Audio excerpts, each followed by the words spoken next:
But welcome everybody. Be sure to hit the like button. Be sure to hit the subscribe button. I remember in middle school when you felt self-conscious if you were the last one to go through puberty.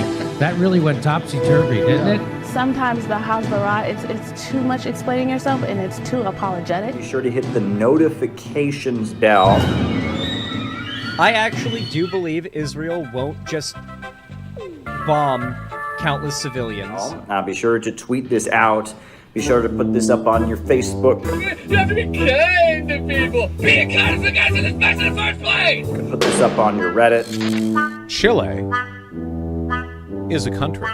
Be sure to cut and paste, a link to this to go into your favorite Facebook chat group. It's good to see so many normal people in here. Now, spanking isn't just my deep, dark personal secret. It's America's deep, dark secret. I've never seen it explained so simply anywhere. Put this on WhatsApp. Put this on Telegram. Put this on your favorite messenger app. Okay, why is that happening?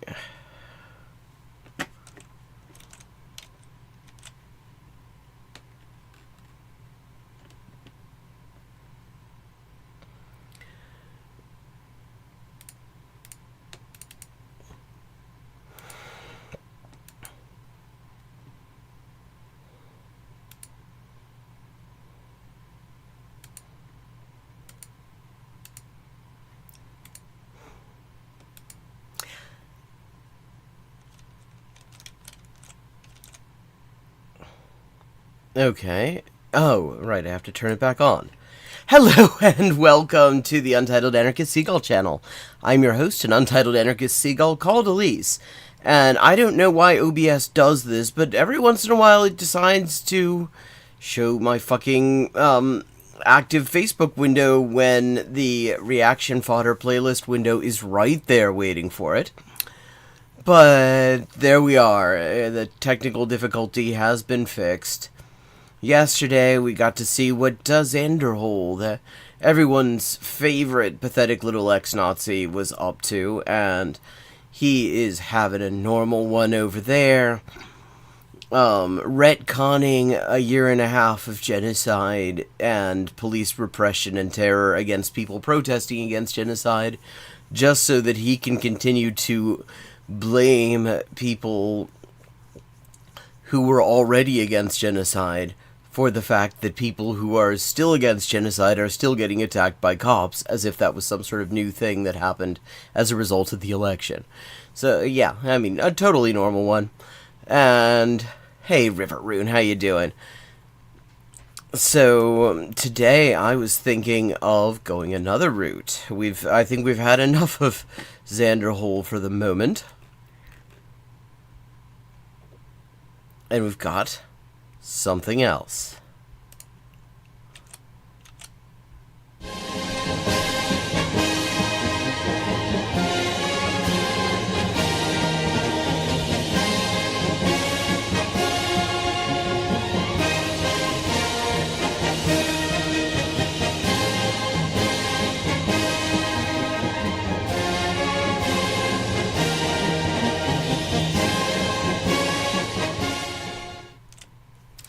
Yes.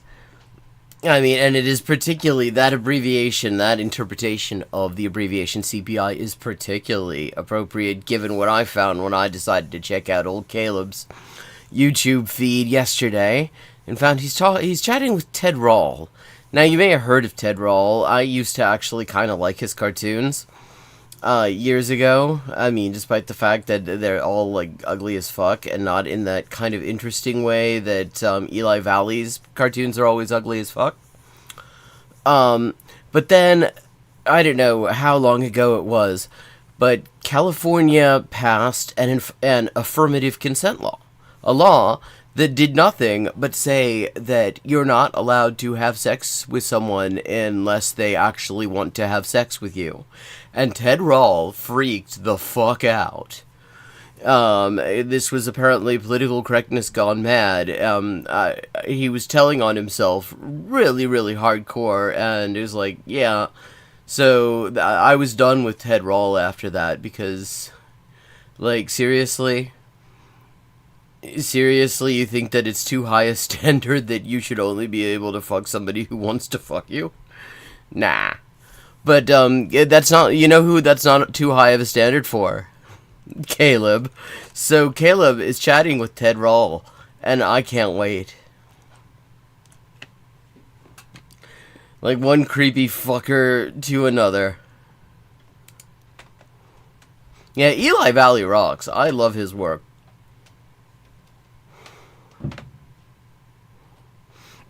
Yeah, all the people who the left has abandoned because they Hey suck. everybody, so I am here with the noted cartoonist. Wait a second, so the picture he used in the thumbnail, how many decades old is that?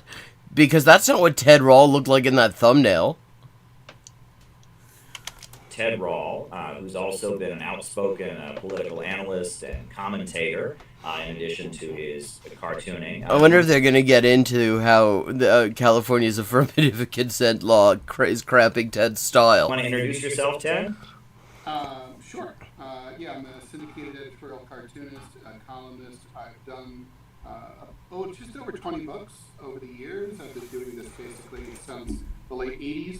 And so, yeah, I'm almost 62 years old, and I've... fucking Caleb is doing the Aspen goldfish thing now. I've lived a pretty political life, but I've done other things. I'm sure Ted Rall would love the fucking introduction I gave him. Grew up in Ohio, went to school in New York. Oh god, what the fuck is it with Ohio? Like, I'm from Ohio? Is this a curse that anyone involved with the left who is from Ohio will ultimately be befallen by? Or am I saved by the fact that I was actually born in Wisconsin? I've been a banker, driven a taxi, financial analyst, editor, all sorts of stuff, illustrator. So basically, I've seen media from the inside and the outside in a lot of different ways. And also, I think I have a pretty good sense of the way, I've seen a lot of the American economy from every side. Rich and, well, I've never been rich, but I've been well off. I mean, financial analysts. Well, somehow I think financial analysts aren't like putting out their fucking GoFundMe's on Twitter. As well. Tell me what part of Ohio you're from. I'm from Kettering, which is a suburb of Dayton. Oh fucking hell! Like, I got my first COVID vaccine in Kettering. It's in southwestern Ohio. Yeah. All right, down there by the border with Kentucky. I see. I would have called it Central Ohio because when you get into the Dayton suburbs, you are really just short of Columbus, and Columbus is like classic Central Ohio because it's like the only thing in Central Ohio that isn't large fields with fucking billboards that tell you about how hell is real and show pictures of like implausibly Aryan-looking motherfuckers with long-ass text, explanatory texts on them that nobody who's driving past can read unless you take a picture, and then you find that it's explaining that these two, like, implausible, like, Hitler Youth poster-looking motherfuckers on the picture are so happy because they're not having sex. So, like, Columbus is basically, that's it for Central Ohio, really? Yeah, not far at all. I had several neighbors who were native Kentuckians. I mean, a neighbor who taught me how to ride a bike, basically. Used to call. I mean, it's like an hour away. How does Caleb, who is from Northern Ohio, not know that Dayton isn't right by the border with Kentucky? That's Cincinnati. Is it like the end of It, where everybody starts forgetting about all the shit that went down in Derry? Like, you leave Ohio and suddenly you forget the layout of the state? And fruit. So there was hillbilly vibe going on, for sure. Right, and Cincinnati is down there as well, and Yellow Springs, right, where we're gonna just list Ohio places, and some place in there's Chili Coffee, isn't there? And then there's Warren County, but there's not really anything there. I guess Kings Island's there or some shit. And then if you go on, then there's Athens, and you keep on going past Athens, and eventually you get to see the Mothman statue. But that's in West Virginia already. Where the very liberal college, Antioch. Yeah. Yellow Springs. Where the famous Antioch rules are from.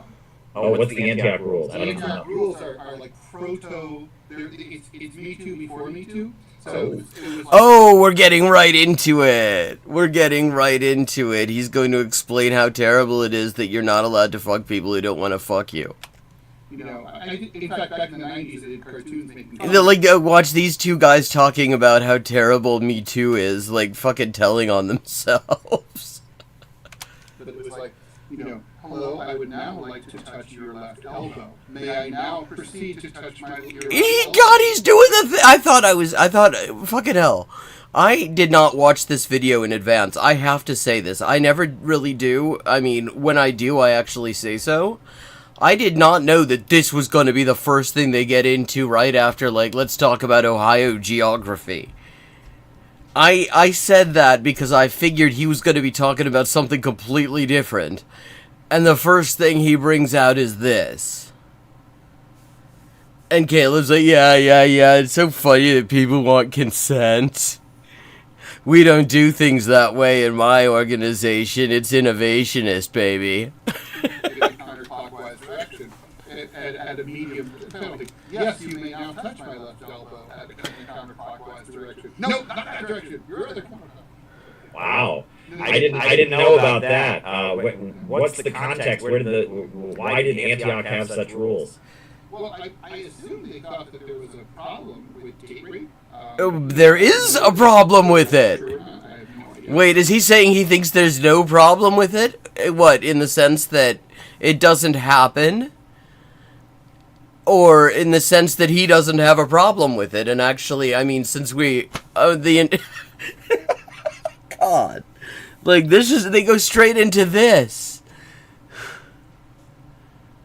Yeah, I mean, there are so many fucking red flags. Yeah, I know. That's why Caleb's audio is now super high. Maybe because I turned it up because Ted you can barely hear. I've known people who taught there. I've never known anyone who went there. And I actually once dated a woman who went there. I don't know if it was a date rapey school or not, but like, it's a date rapey fucking society.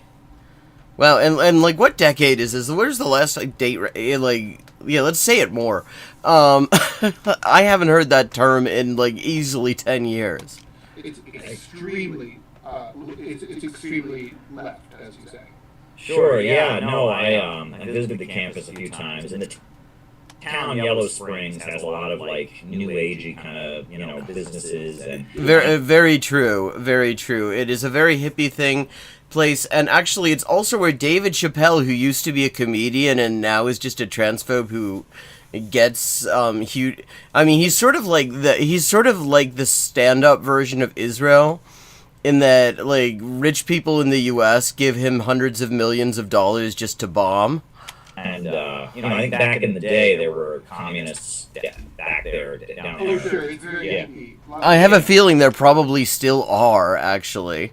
Yeah. But yeah. So you have a new book that you've just published. I guess tell us about the new book.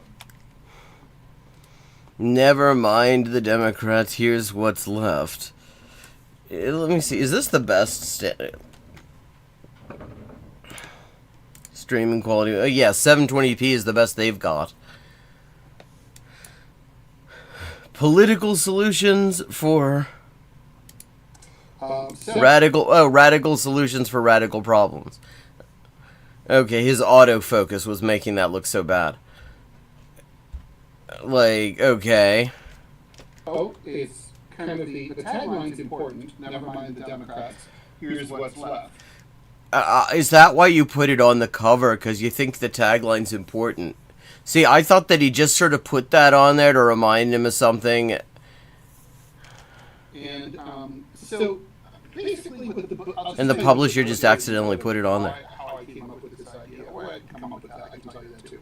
But basically, the book is a list of demands that assume not a revolution, because I don't think we can have a revolution without a revolutionary organization.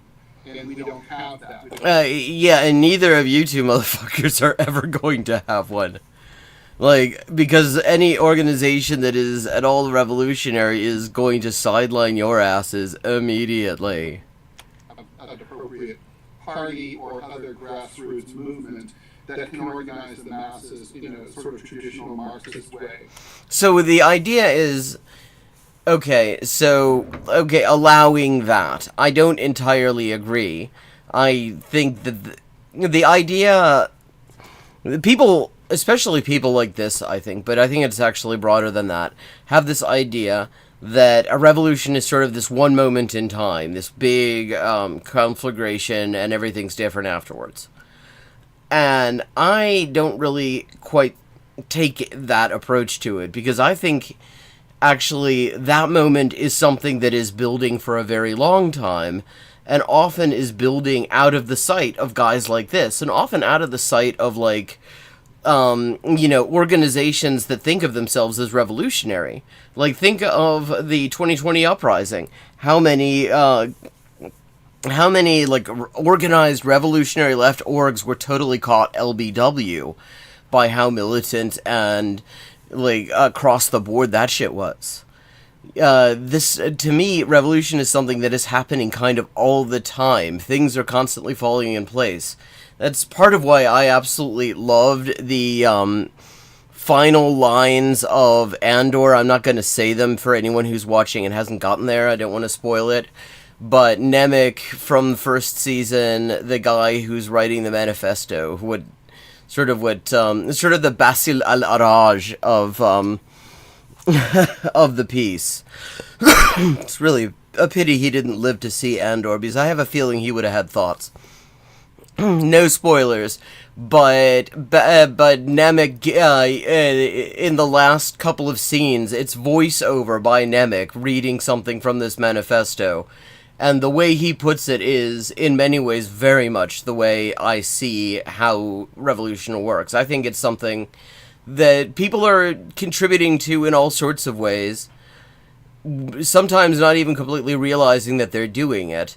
And this stuff falls into place, and eventually you get something like 2020, or you get something like 1905 in Russia. Or you get something like Cuba, 59, and the struggle that was leading up to that. You get those moments because there's all this slow burn that is happening all over the place every fucking day that most people do not consider notable enough to even say anything about. But then they look back in retrospect and it's like, oh yeah, that all kind of ended up building up to that, didn't it? So to me, the idea that you should just... go with, sort of liberal demands of politicians because there isn't the organization that you personally think is going to be leading the revolution. Which, to me, I would just add, if we actually knew for a fact, to the level of, scientific certainty that some people claim to have about this, exactly how you make the revolution happen, it would have happened a while ago. The fact that it hasn't happened yet is proof that we're all of us who are trying to make something like that happen, sort of tapping around, sort of trying to make sense out of it, trying to do what we think is going to contribute to it, but none of us knows what's going to be the spark that actually, lights a prairie fire. So... I think that sort of dichotomy is not great, but it's very on brand for guys like this. Because neither of them actually really want any kind of revolution. To build toward revolution. Obviously that could change, that can and maybe hopefully will change. But for the moment, we're stuck with the two-party system. We don't even have a viable third left-wing party left with the Democrats. So, we don't even have an electoral system that would allow one to be viable. De facto, at the federal level, there is really a ban on opposition parties. which is why I will never. I like anyone who is trying to raise money for like a so-called third-party run. To me, they're either they don't realize how pointless what they're doing is and how it's diverting money and effort from things that could actually really help, or they do know and they're doing it because it's a paycheck. And I don't really trust the judgment of anyone who is actually organizing in that way at the federal level. State level, I feel a little bit differently about it. There's a little bit more leeway sometimes, but at the federal level, no. I'm not an organizer. I don't have answers for how to organize a grassroots organization. Well, I mean, first of all, I'm shocked that this guy whose entire thing is drawing really horrible looking cartoons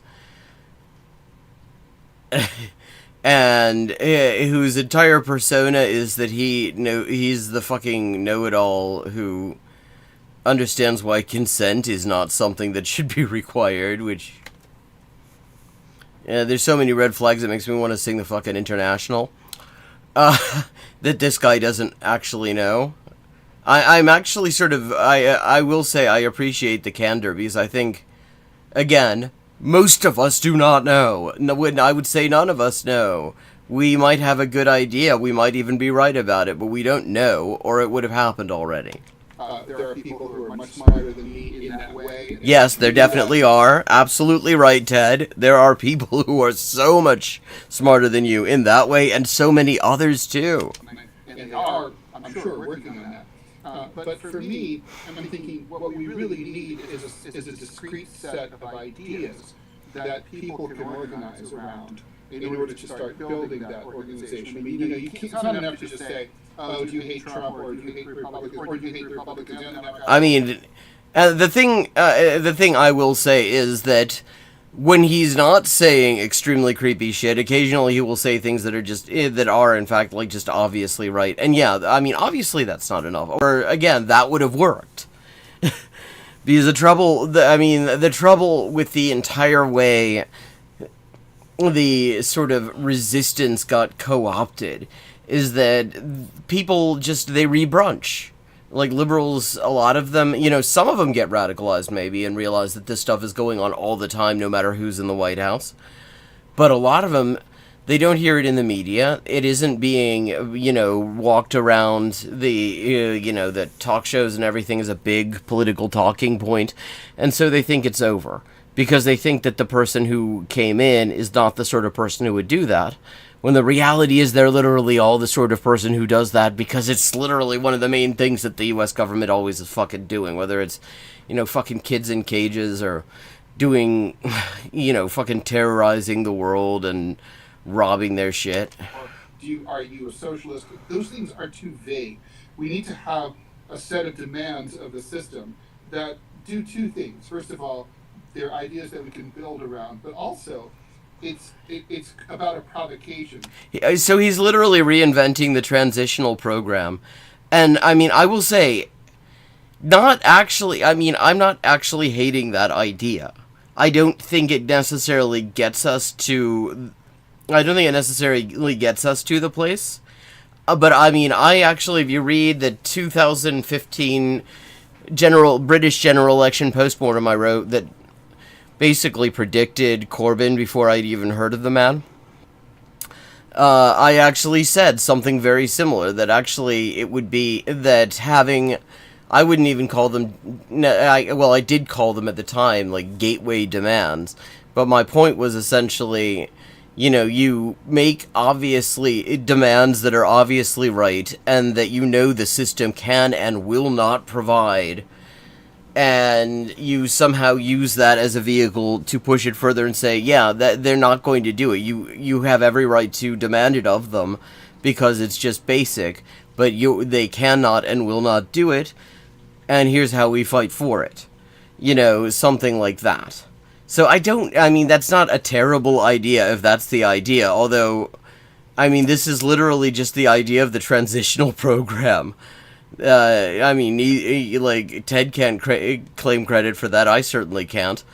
To say, look, within the bounds of the existing system, and this is kind of the agitation that, like, for example, the Russian left did before the revolution, you make demands that the system could grant, given the resources that they have available to them, but they're choosing not to. So, example, socialized health care, or socialized higher education, or or a higher minimum wage, a much higher minimum wage. These are all things the elites could grant the working class. The elites. And the rest of us. But they're choosing not to. Well, I mean, see, the thing is, could is sort of, yeah, theoretically, but within the bounds of the system we're in, there's a reason they're not doing it.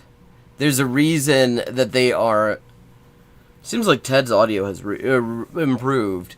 There's a reason that things have gotten so... Like, buying us off would be such an obvious thing to do, and there is history of it working. So why is it they're not doing that now? Why is it they did that in the 1950s and 60s in the U.S.? And now it's like just telling us that we're screwed and we should be happy with it, and if we're not happy with it, that's why Republicans win. They could do it. They would not lose their position in society. They would not lose many of their privileges. They would still pretty much be well off. They're just choosing to be greedy and not share. And so I created, so basically I mean, this is just very much the sort of liberal critique of capitalism. It's very Dickensian. This is how Dickens viewed the ruling class, as they were just sort of assholes, and you had to give them a bit of a moral shock therapy or something like that to make them realize that they sucked. I set up with an assumption of no revolution. The current system, the current tax base that is collected by the federal government, because state and local governance and financing is pretty opaque and complicated, and I didn't get into that. I left that as... I mean, actually, it's not that opaque. Most of it is publicly available. But I mean, not wanting to actually read through all those columns of figures is a mood. I understand it. And I mean, I don't think that it's actually necessary in order to talk about this. I don't think it's necessary in order to put together a document like this. Because here's the thing. We know there's shit tons of money because rich motherfuckers are just walking around spending it on bullshit. Motherfuckers are going and buying boats that have garages in them for more boats. Privately. Motherfuckers are taking trips to almost space. We know there's money there. We know where the money is. Yeah, if it's a matter of how to fund it, well, I got a couple ideas is all. And I just looked at the federal budget and said, what if we took the federal budget and the current tax structure and we basically reallocated the spending and a more progressive taxation regime. And we said, okay, we're going to take that money, that $3.8 trillion a year that the federal government takes in every year, and we're going to reallocate it to things that the left would like. So, I start with the defense budget, of course, to gut that. And I say, okay, well, what do we really... I'm not going to say we don't need a defense budget.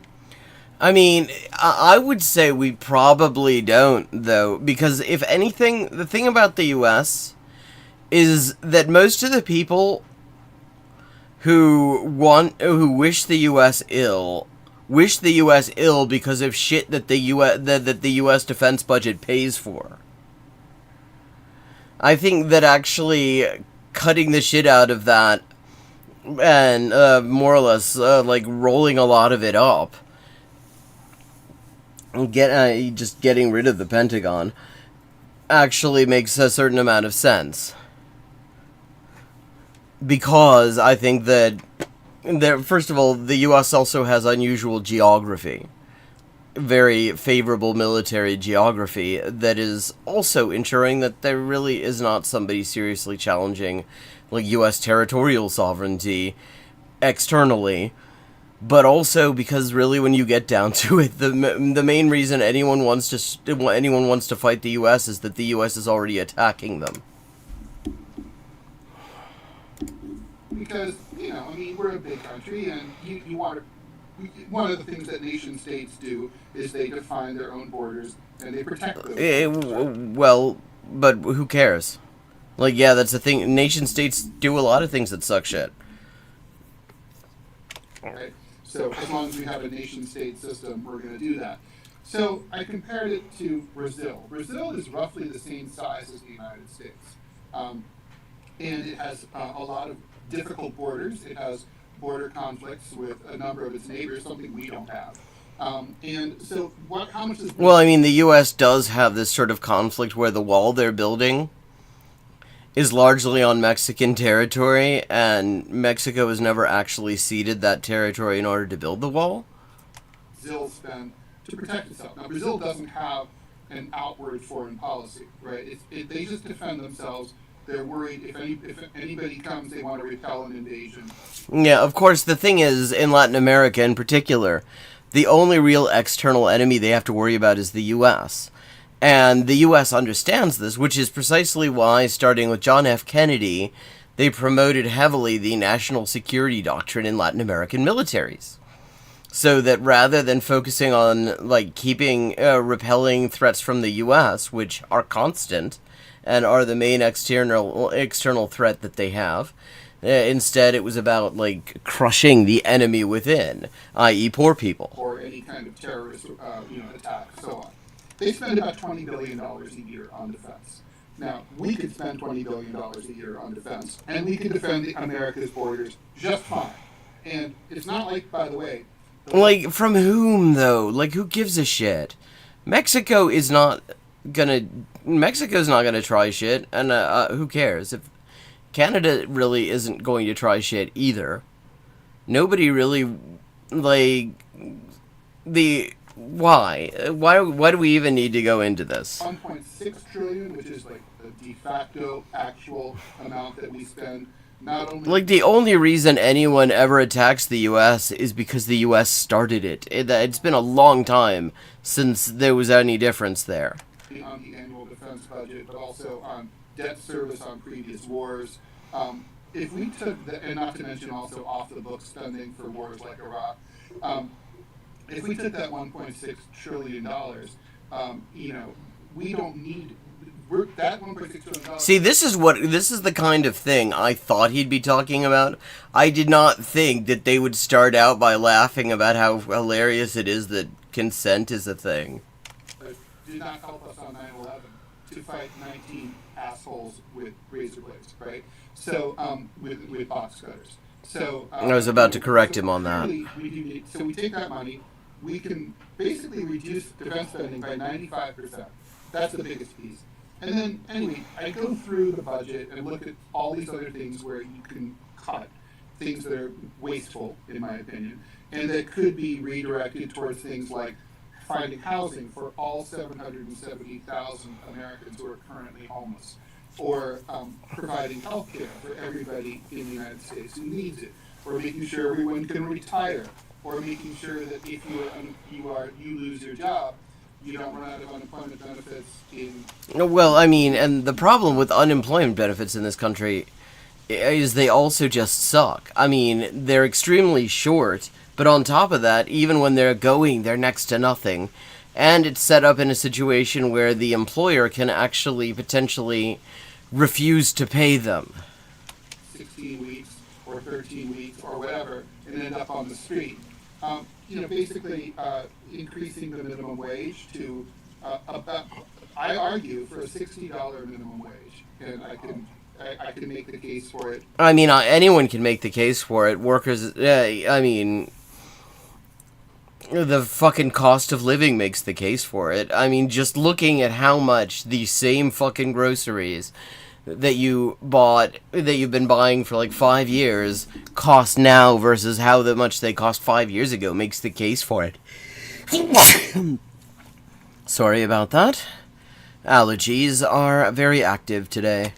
But the point is, it's a radical set of solutions. These are pie in the sky, admittedly. They would not work within the existing two-party system. Nobody would get behind it. But this is about defining the left outside of the Democratic Party for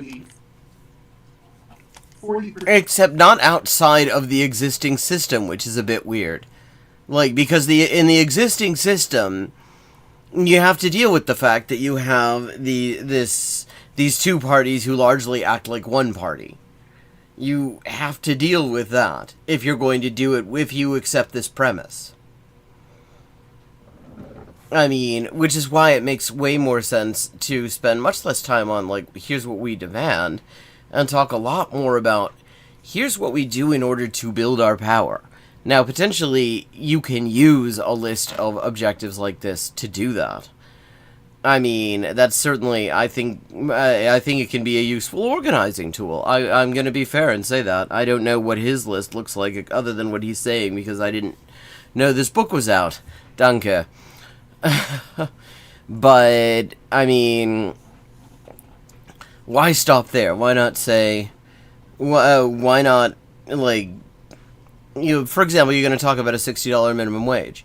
Well, there's more than one way to do that, and you're probably going to get closer to that by fighting your bosses in an organized fashion than ever trying to get Congress to do that, or state legislatures to do that. They'll never fucking bite. But you could probably fight your way, if you're looking for solutions within capitalism to, like, sort of improve people's lot and build, quick wins, not necessarily quick, but wins to build power. I mean, that's where you would probably want to do it. But I'm very ambivalent about this. That they're amenable or open to socialism doesn't mean that. Well, I mean, they're open to the word, which is huge. It's worth noting, because the word has been so thoroughly demonized in the U.S. Like, I mean, people saying that, the number of people who in polls will say that they like socialism in the U.S. these days, given the amount of demonization propaganda for so long, that is, like, equivalent to if you had a poll saying that, like, 50% of Jewish Israelis had a favorable view of Hamas. Like, that is the level of demonization. So, I mean, it is actually huge that people even think the word sounds good anymore. But the trouble is that they don't necessarily have much of an understanding of what the word means, and that runs into problems and lots of grifters. So there's now these 40%. Some of them are also Caleb is just sort of looking constipated. amenable to capitalism. But the point is, after 2 Red Scares, Like, I mean, and the thing is, how many of the people who are asking this can in fact define either of those concepts? propaganda in the schools, propaganda in the political system and in the media that tells everyone that communism and socialism are evil. Here, the fact that you still have about 40% of Americans say, socialism. I mean, not still. I mean, there were times in my lifetime where you'd be doing well to get 5% saying that. Pretty cool. It provides hope. My grand theory is that there are millions of people who don't vote for either the Democrats or Republicans. I mean, this isn't a theory. This is just, like, literally every election.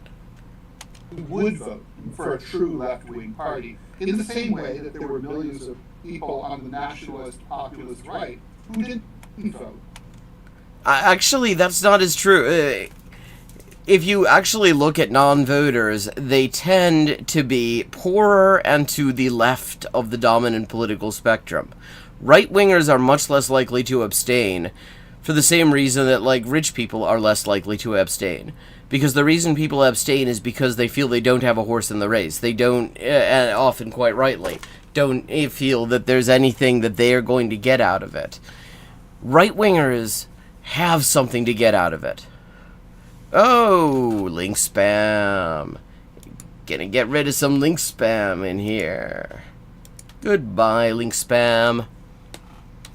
Like, so, but I mean, I think it is fair if you look at the polls to say if there were really that sort of a chance, and it actually had, and it actually had some sort of a chance, it wasn't like systemically prevented from meaningfully participating in an election, as opposition parties are in this country, I mean, I think you would actually probably see a large amount of willingness to support something like that. Yeah.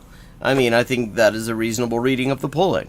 And then Donald Trump they voted for Donald Trump in 2016 for the first time voting for anyone, right? So there's a reason. There wasn't a whole lot of that, actually. We have two crappy corporatist parties that don't care about the people. And so this is basically setting up a list of demands on foreign policy, domestic policy, wages, the things that we should be asking for. And that said, who is Ted Rall to tell the people what they want? Yeah, indeed. But then you remember that he does not believe in affirmative consent, and you understand that Ted Rall is exactly the sort of person who likes to tell people what they ought to want. No, the idea is that we need to. I'm just throwing out ideas and saying what we need is a platform, and we need a list of ideas. Maybe none of my ideas are good ideas, but the point is entirely possible. Start having this discussion. So this is an idea. What do you mean, start having this discussion? Motherfucker, I've been having this discussion. This isn't a new discussion. Like, does he think that if he's not in a conversation, that means that conversation hasn't happened yet? Because I've been in versions of this conversation in the U.S., in Britain, in Chile. I mean, if we restrict it to the U.S., then at the very least, going back before, certainly pre-Occupy, and a lot of them after Occupy, this is hardly a new thing. A national discussion, and to open up space, something I've been working on my entire life, and and I know you have too, to try to open up space on the left to legitimize leftism in the same way that it is in all other liberal Western democracies. That requires so many fucking asterisks. It's not outlandish to tell someone in Belgium that you're a communist. That's like okay. I mean, it depends, because there are actually a lot of fash in Belgium. In fact, I mean, a fash party in Flanders actually just won a municipal election. So, yeah, I mean, there are certainly places in Belgium, if you were to tell people you're a communist, you get your ass kicked. Probably. I mean, yeah. No, I mean, the thing that's wild about this, he clearly, like, if I have a fair bit of experience telling people in the rest of the world and here that I'm a communist, and yeah, actually very mixed results you get with that.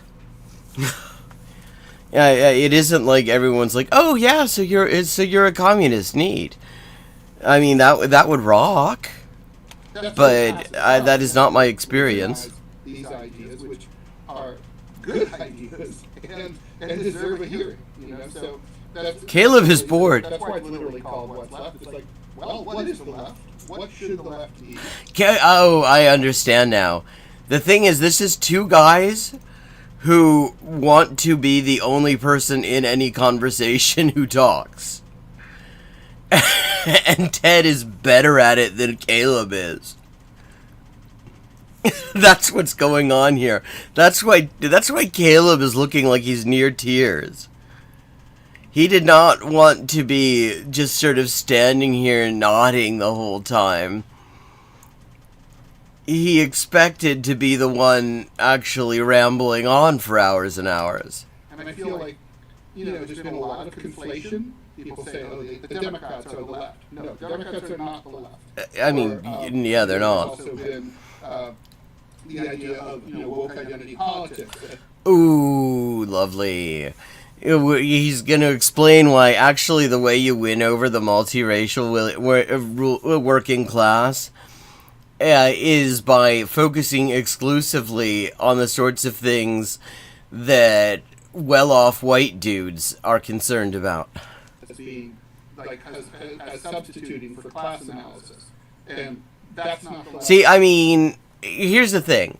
There are people who will make the critique, facially the same critique he just made, except they're actually making that critique, because there is There certainly is, in the context of liberal idpol, people who will just completely roll over, like, any kind of class analysis. That happens. But so many people like Ted Rall, the guy who freaked out over an affirmative consent law, and started this fucking interview out, talking about how freaky it was that they require sexual consent in Antioch. When this guy says it, I don't feel that it is a legitimate good faith critique of liberal identity politics. This is why he doesn't usually have other people on. Next time he's gonna have Ted Rall send him super chats. It's like there used to be a time when that was appropriate, and I make that argument that, like, for example... There used to be a time when what was appropriate? Black people were poorer than most white people. Well, that time is now, actually. That has not changed. I mean, the exact numbers have changed, but the fact that black people are way poorer than white people on the whole is still the same. Like, for example, most black people were poorer than most white people. What the fuck do you mean were? For example. If you look at the average net worth, this is a study going back earlier. It was like in the last decade. I don't remember the exact year, but for like single black women, the average net worth was $5, according to this study. What the fuck's he talking about? When did that pay gap close? And that's just not true anymore. Yes, it fucking is. Fortunately, it's not true anymore. And so, fortunately for him, there's no black people on here to contest that and point out that that's bullshit.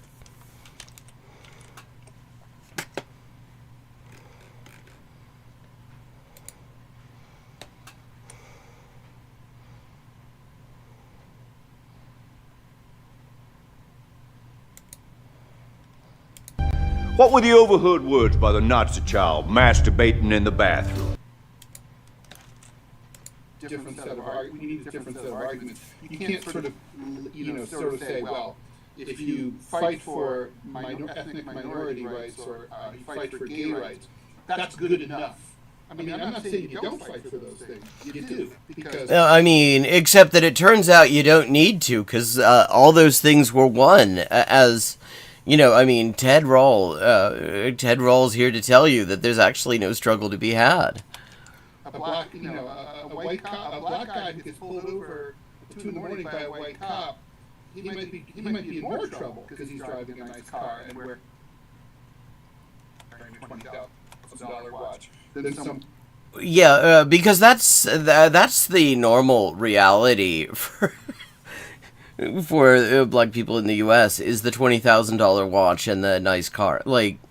But I mean, yes, actually, and it's interesting that this is where he immediately jumps in. He says that there is no longer racialized poverty, which is a lie. It's gotten worse since the 1990s.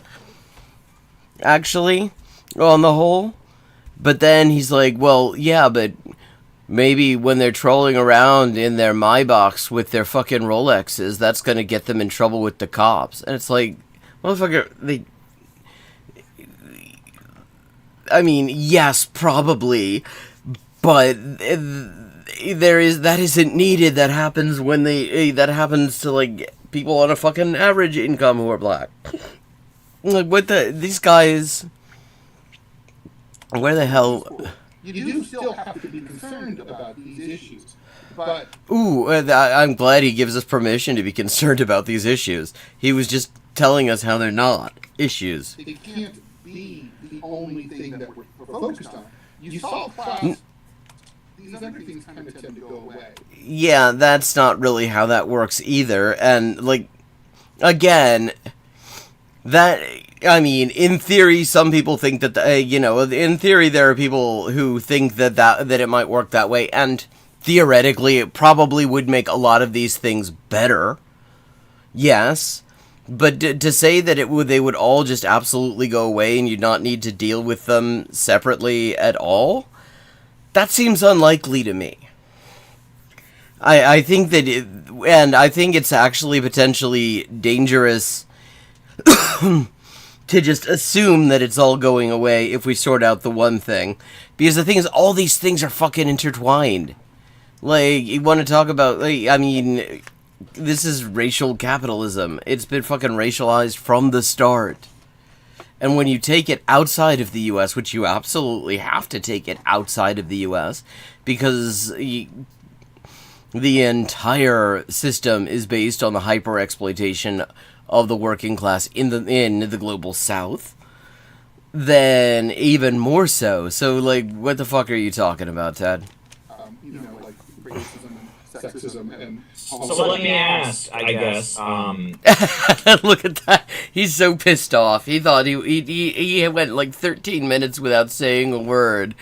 And he just realized that he sounded way too sharp with his much more prominent guest.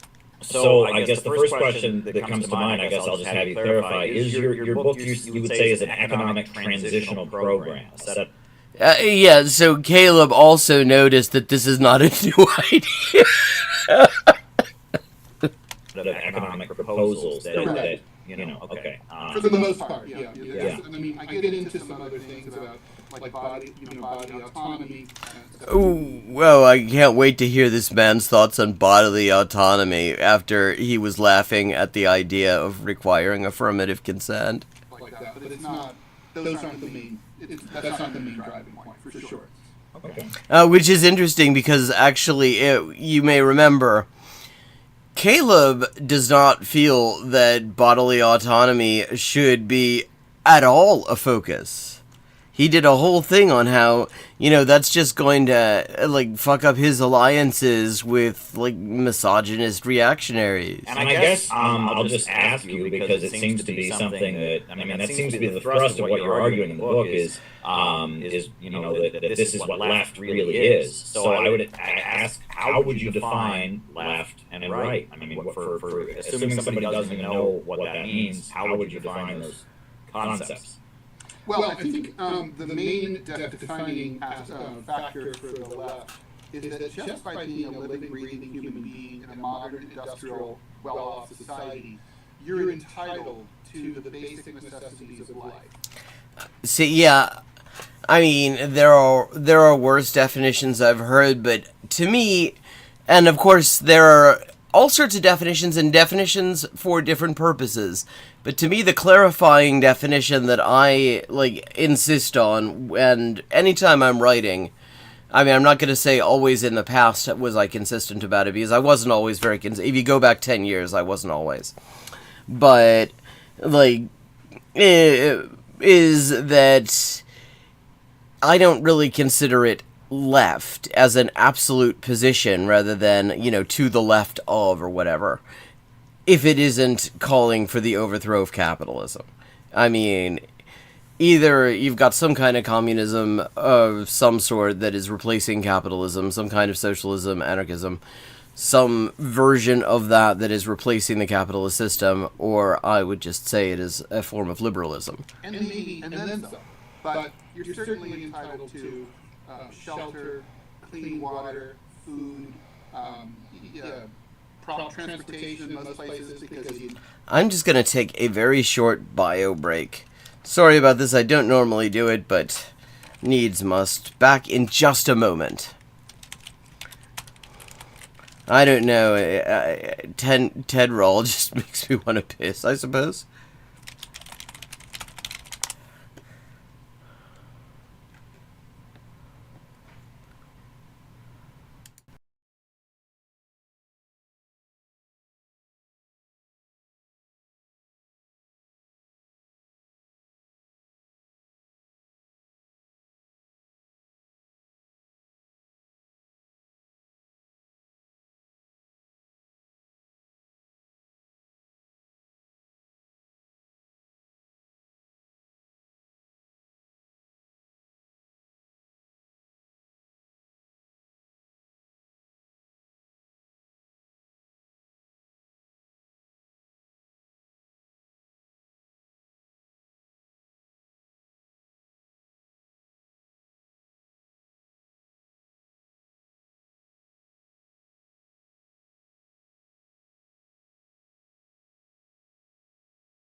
What There were the we go, overheard I'm words by the back. Nazi child masturbating in the bathroom? Right, there we go, I'm back. Ted Rall is like a walking diuretic, apparently, but all's well now. So, here we go. What was he just saying? Caleb had just gotten a few words in edgewise and sounded way more piqued than he wanted to, because he's not used to not being the only one who's allowed to speak. You're entitled to the basic necessities. Oh, he's defining left and right. But you're certainly entitled to shelter, clean water, food, transportation in most places because you need it, education, probably communication, healthcare, to start, right? These are things that just, and it shouldn't scare, to start, right? These are things that just, and it shouldn't be something that you have to work for or earn. It should be up to the luck of the marketplace. I mean, whether or not you have it, you are able to find a job no matter how hard you work. Or how If you're just joining, we are watching two people who have huge egos and want to be the only person talking. Both of whom also have very creepy ideas about consent. how smart you are, that's up to, there's a big luck comes into it, right? Well, luck shouldn't come into it for these things. And whether or not you get to drive, whether you get to own your own private plane or not, maybe that's on you, and the state doesn't have to provide that for you. But I mean, and maybe that just probably shouldn't be a thing for the most part, because that's a fucking climate killer. the left assumes that just being a human being entitles you to dignity and a decent way of life. And I think it's about individual privileges. Just, membership has its privileges. You're a member of the human race. You're a citizen of the United States of America. And for that reason, we're going to take care of And, why should we limit it to citizens, though? Is that... I mean, maybe that's just an offhand remark, but, I mean, you gotta limit it. Fuck that. I mean, if you're here... like fucking Olive Garden, but without the fucking hot dog buns. If you're your family, come in, get yourself checked out. I mean, Cuba doesn't limit their healthcare to citizens, and they are under much more heavy constraints than people, than this country is.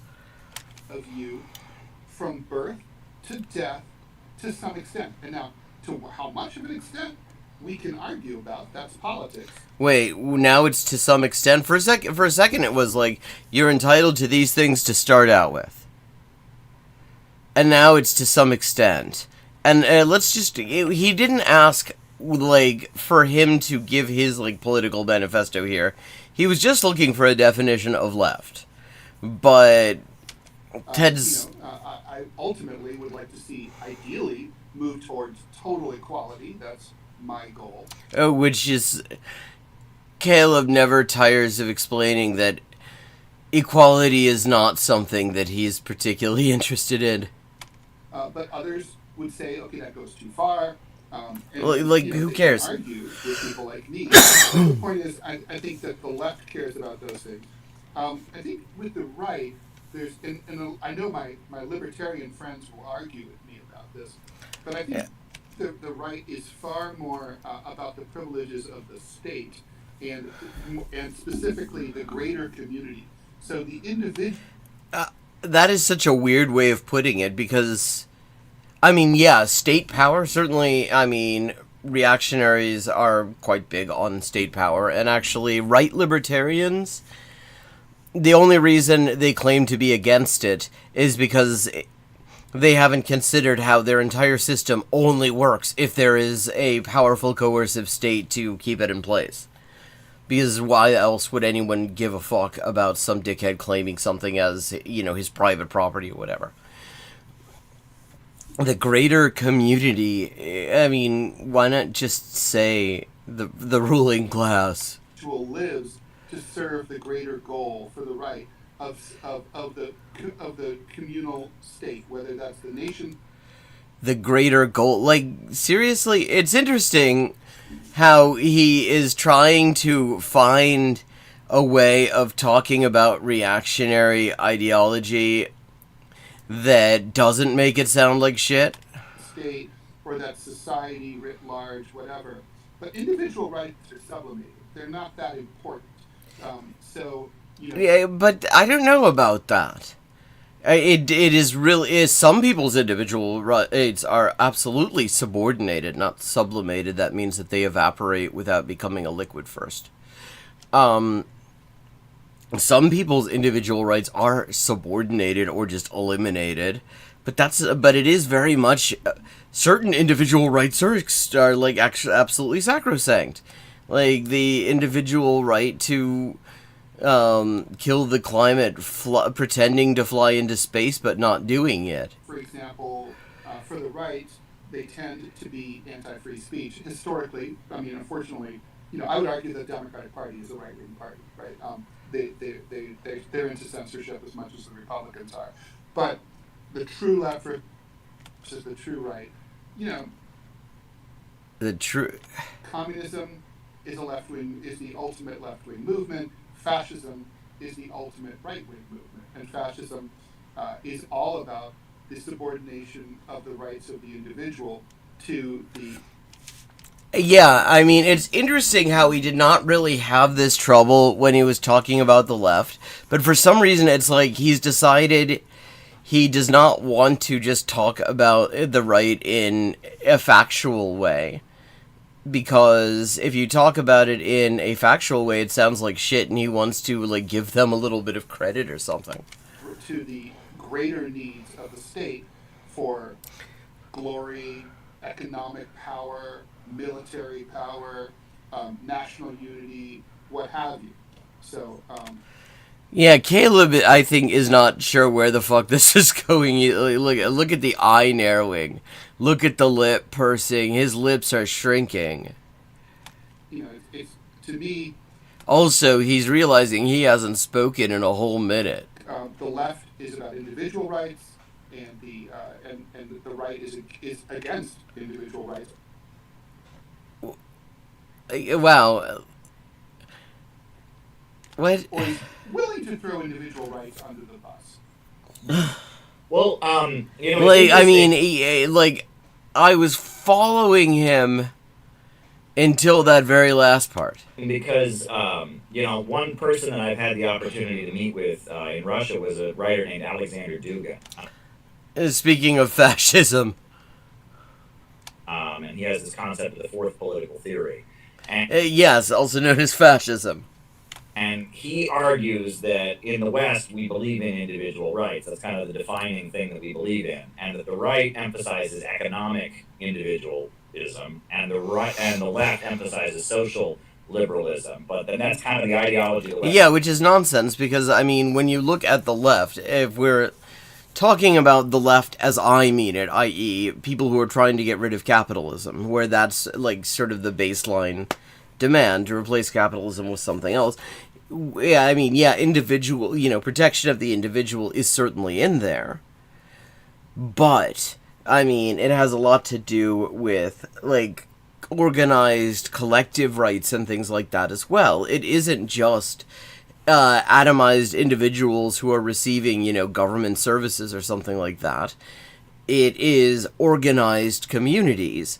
And yes, the individuals within them are also protected, and the idea is, of course, that this is going to be a way of liberating liberating people individually and collectively. But the idea that the left is that individualism is central to the left, that is not a left I recognize. I mean, at the very least, it's not what the left that I recognize as trying to be. Which is this emphasis on the individual. It will be interesting to see what Ted does with this, because I have no idea whether he's heard of Dugin, whether he's actually, eaten the Nazbol brownies. So I guess you're saying you see leftism as celebration of the individual and rightism as collectivism. Is kind of how you see it. Which is, I mean, which is weird. Yeah, I mean, I think that's the tradition in I would say in the West, in Western Europe, and maybe to some extent Central Europe, and also the United States, or at least traditionally. I mean, no. It has been. Huh. Interesting. Huh. Interesting. I believe that was Caleb saying being polite. Because I can't. That doesn't make any fucking sense. And now Caleb says plenty of stuff that doesn't make any fucking sense. But I've never heard him say that. And when you mentioned Belgium, I mean, I know there's a political party, the Workers' Party of Belgium. It's actually one of the largest communist parties in Europe in terms of representation. I think their founder was a guy named Ludo Martens or something like that, and that was that. And they took some pretty strong stances on their and it is interesting because the classic Marxist-Leninist way of doing things, it doesn't seem to really be on the rise in the world at this time, but there is a rise of like anti-imperialism. Like yesterday there was this International Day of Action for Ibrahim Traore, this leader in Traore. In Burkina Faso. Traore. Like, what does he think it's Perori? He thinks it's the fucking Kiwi batsman from the 1990s? Who I guess he was a leader of the Marxist Student Association at his university, and then he's also a Muslim though. He's religious, and he's now in power in Burkina Faso, and he's guaranteeing. He says that he's giving all college students a stipend for when they go to college. They don't have to have another job.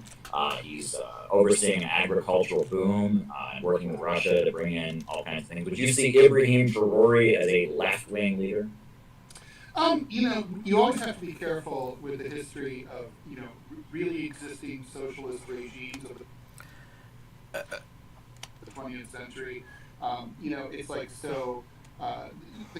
It's interesting that he says so many like Anglo monolinguals say actually existing. For me, it has always been really existing.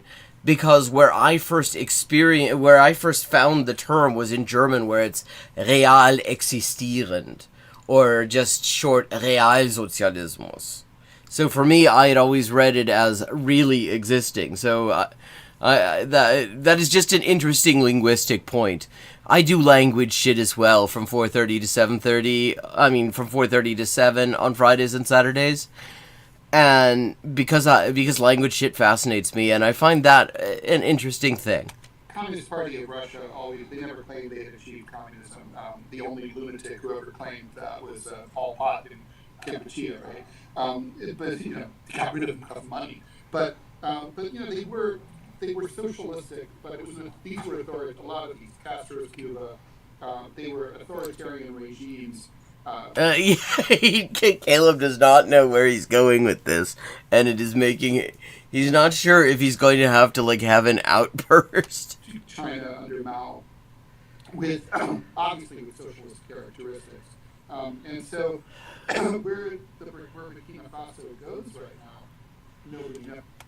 Yeah, and I'm guessing that neither Ted Rall and fucking Caleb Maupin are the last people who will know. No, I would be very wary of the strongman theory, because that Caleb likes the strongman theory, except for the fact that he's just not a particularly strong man. Seasonal allergies. No, same. New York City. I gave it to him. I made him sneeze. Big man. It was like snow this morning outside my window, the pollen going by. But anyway, I think that, it's to quote Zhou Enlai famously when he was asked about the French Revolution, by Henry Kissinger, hey, what do you think of it?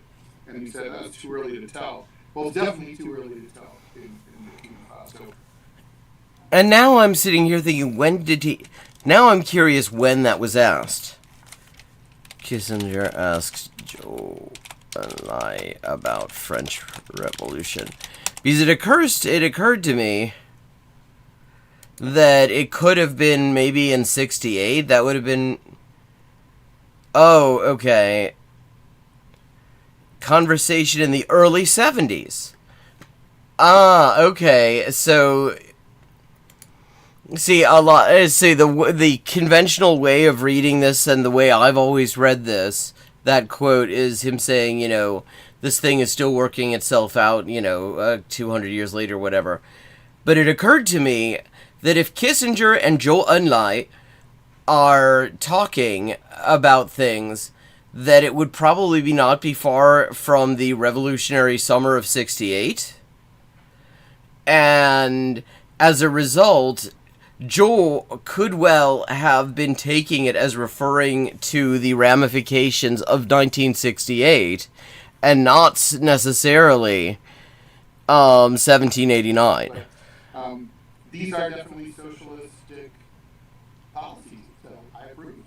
Okay. Well, very interesting. Now, you know, when you talked about identity politics, because, you know, it seems like nowadays when people think of left, they think of this concept of woke. Do you differentiate woke from left? Okay, this is about to get shitty again. Do you say you're left but not woke, or woke, Shittier. woke is separate from left, or do you claim woke as well as part of your left identity, or how does that Yeah, two white guys. Let's talk about woke. Well, what is woke? It's funny about woke, right? Because it was a term that was, come up. It was a left of center term that then was basically turned into an insult by the right. I mean, that's okay. I will say better than expected. Better than expected from either of these two jabronis. And it occurred to me, since I call this a JabroniCon, and I've basically never said that word on stream, I feel I am, like, sort of, morally obliged to refer to somebody as a jabroni at some point during the stream, because at some point I'm going to want to cut it together for a new intro or something. I don't fucking know. And so, what does it basically mean? I think, unfortunately, it's a hodgepodge of good ideas and bad ideas. And so, the good ideas are, obviously, we have to fight for social justice. Well, like, what does that mean, though? Like, people have all sorts of meanings of that. All sorts of historically disadvantaged groups of people, like transgender people, etc. But there's also a lot of stupid, distracting ideas. Okay, like what? Oh, he means like anti-racism because black people aren't poor. There's no racial poverty in the U.S. anymore. He was explaining that to us, that these days the problem black people are dealing with in the U.S. is that the Rolexes that they all own attract too much interest from the cops. Like, for example, I don't really think it adds a lot of value for me to wear a name tag that tells people what my pronouns are. Well, maybe it isn't meant to provide value specifically to you. Maybe there are other people that is for more than you. I know that is a really big concept to wrap your head around, Teddy, but maybe it's not for you. I think most people know I'm a dude. And it's like, it's just stupid and performative, and a lot of people, so to me, woke is like... I mean, I will say, he certainly... sort of at its worst, that kind of performative, idiotic stuff. Look at us. We have a bathroom everyone can use. Yay for us. Meanwhile, we've got homeless people sleeping outside in the street that can't get in to use this bathroom. That started to worry me for a second, because it was like, is he going to take the piss out of the idea that everybody should be allowed to, or is he going, have access? Or is he going to take the piss out of the idea that a lot of the time when you see those signs, they don't? And, then we have them arrested for peeing on the sidewalk. So, that to me is like what woke has come to mean. But I don't want to throw out the baby with the bathwater. I definitely think that, racism is real, sexism is real, misogyny is real, transphobia is real, all of these. Okay, I have to say, whenever this guy says something like that, I am actually sort of pleasantly surprised, and I think Caleb is possibly very uncomfortable, because he's been platforming the top turfs for a while. All these things are, if you're trying to fight for emancipation of human beings and for the right of everyone to live their best possible life, to quote Oprah, of all people, then you need to, then you have to be in favor of these struggles. But okay, like, this is actually already sort of the opposite of where Caleb has come down on this. Hello, GGM. There's not a whole lot of time left at this point, I'm afraid, but good to see you. Good to see you for the rest of it. And so they are part of the left, but we'll always have the VOD. They tend to have been co-opted by the sort of faux left, or the soft, squishy left, squishy liberals. But meanwhile, who's standing up for class analysis and fighting to try to build a dictatorship of the proletariat? Nobody's doing that. Not in our society. I mean, I would say probably there are some people who have that as their objective, certainly. Whether they're likely, based on what they actually do about that, to get anywhere with it, jury's out. I mean, some of them, I think the jury's probably already back in and said probably not. But I try to be charitable when I'm speaking in the absolute abstract. I guess, it's interesting because one thing I've done a lot of research on is how during the late 50s especially, the CIA began funding leftism to oppose communism, right? The so-called anti-Stalinist left became a CIA project with the Congress for Cultural Freedom. I mean, that's not really what happened with the Congress for Cultural Freedom. The issue actually seems to have been that Pollock was a Marxist-Leninist. And by putting money through a known CIA front into the Congress for Cultural Freedom, it was going to fuck up his otherwise positive relationships with, like, the cultural scene in the Soviet Union. Di un nuovo libro che tem pubblicato Ted Rall è sobre as perversões que tiene. And such. And specifically, one of the things that they really emphasize, if you read, the people that were being funded by the CIA, Susan Sontag, Hannah Arendt, these folks, is they really tried to move away from economics, right? Their focus was on this kind of vague anti-authoritarianism. Does that factor into what you're trying to do with this book? I don't think it is. That was one of the ways more, unlike Castro's exploding cigars, one of their more successful projects. I mean, we're still living with it now, to the point where a real class analysis, Marxist left, is no more. I mean, first of all, it's like neither of these two guys are that thing. Like, I mean, Caleb used to pretend to be that thing, but now he's a fucking innovationist, whatever the hell that is. He hasn't decided yet. Ted, is just a fucking, a lib who doesn't like the idea of needing to get consent. I mean, if, neither of them is that, but there certainly are people doing that. It's just that a lot of them probably won't hang with these guys. We have some shadow parties that, like the RCP, that are basically just a joke. Caleb has been sidling up and trying to establish friendly relations with the RCP for quite a long time. For this guy to show up and call him a joke. They're not real. And, look at him. Caleb's face has collapsed on itself so much he's starting to look like claymation. And so,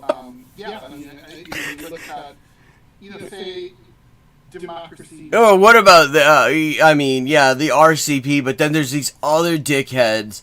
Yeah, I mean, the fakest fuckers you'll ever find. Caleb, you ever heard of them? They're called the CPI or something.